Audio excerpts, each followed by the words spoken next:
Qarlığaçdiki Q.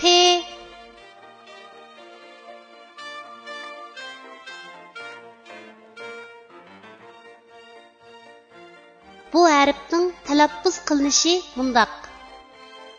Q.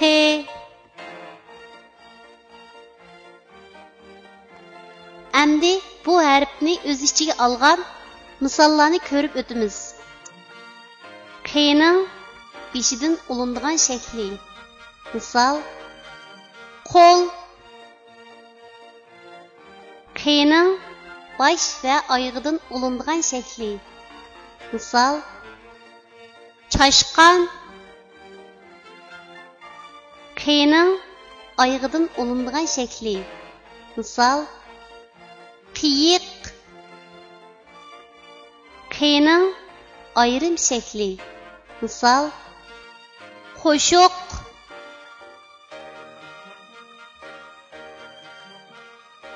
Tuanda biz rasmga birlashtirib, yuqorida o'rganib o'tgan harfning to'g'ri yozilish tartibini mashq qilib o'tamiz.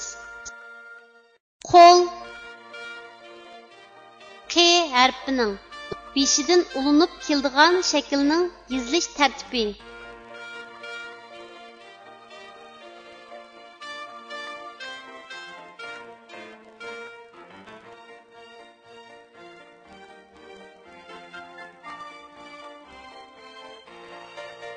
Çaşqan.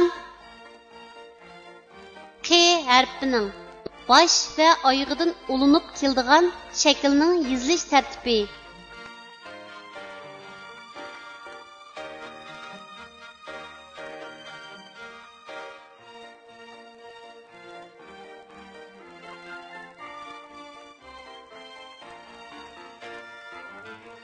Qiyiq. Q harfining oyog'idan ulinib keladigan shaklning yozilish tartibi.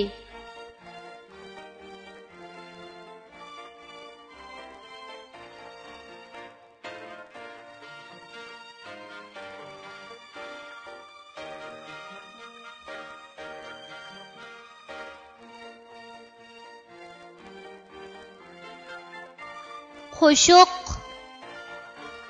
Q harfining ayrim shaklining yozilish tartibi.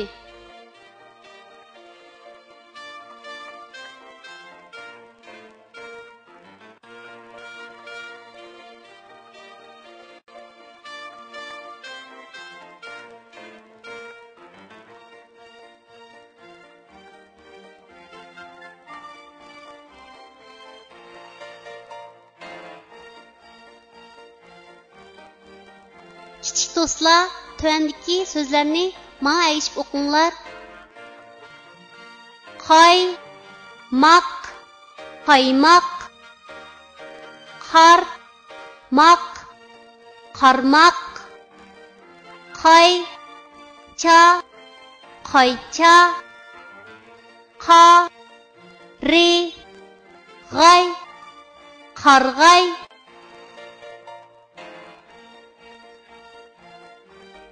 O'qiyli. Kelinglar do'stlar maktabga. Biz tirishib o'qiyli. O'qiganni ko'ngilga kashta qilib to'qiyli.